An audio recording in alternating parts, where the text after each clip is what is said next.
Etter over 3 måneders ventetid kommer denne filmen endelig til kalde nord. Men var det verdt ventetida? La oss finne det ut.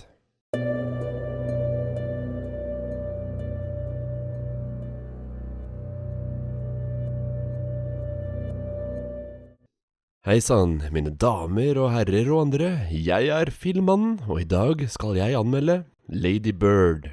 Lady Bird er Greta Gerwigs debut som regissør, og for en debut! Hun har også skrevet filmmanuset til denne filmen. Lady Bird er en dramakomedie som foregår i år 2002 til 2003. Hoveddelen foregår i San Francisco, Sacramento, USA. Hvis du vet hvor denne byen ligger, så bra for deg, for jeg har ingen aning. Annet enn at den byen ligger i California. Aller først, historien. Denne filmen følger Christine McPherson, eller som hun liker å bli kalt, Lady Birds, siste år på Hallelujah High School i Sacramento. Og der har du egentlig the gist of the historien. Men, som du sikkert vet, så er det mye som kan skje på et skoleår, spesielt hvis du er en jente som Lady Bird. Lady Bird er nydelig spilt av Saoirse Ronan, og hun er helt korrekt Oscar-nominert for rollen hun gjorde i denne filmen.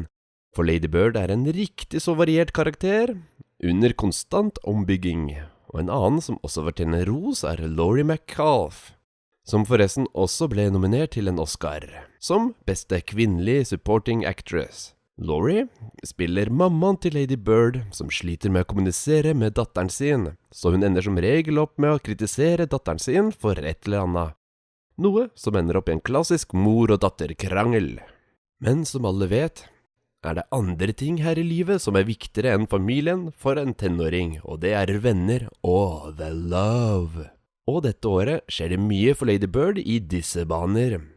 Så her føler jeg også at jeg bør nevne vennskapet mellom Lady Bird og bestevenninnen Julie Stephens, flott spilt av Beanie Feilstein. Lady Bird og Julie har noen utrolig flotte scener sammen.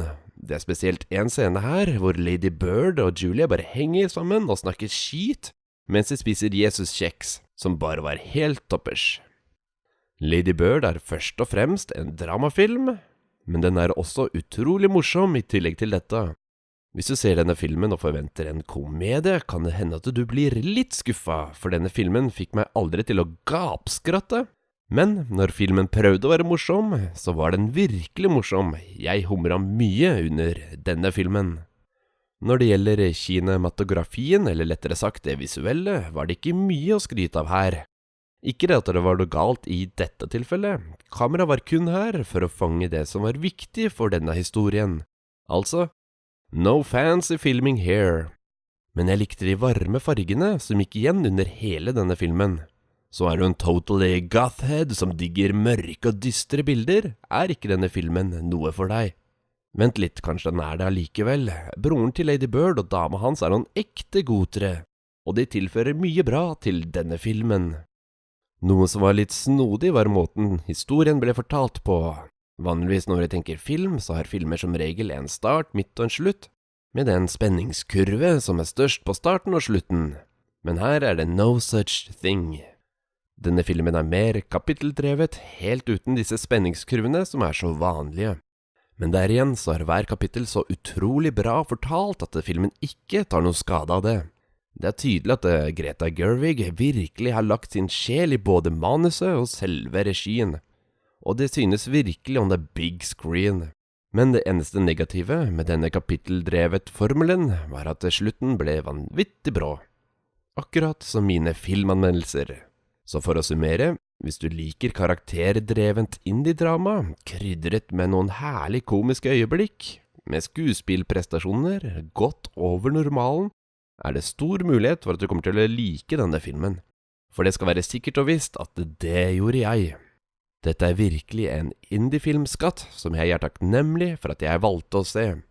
Skal jeg trekke for noe, så er det kanskje slutten, og selv om jeg storkoste meg under hele denne filmen, så manglet denne filmen kanskje det lille magiske ekstra, som virkelig slår hatten av en.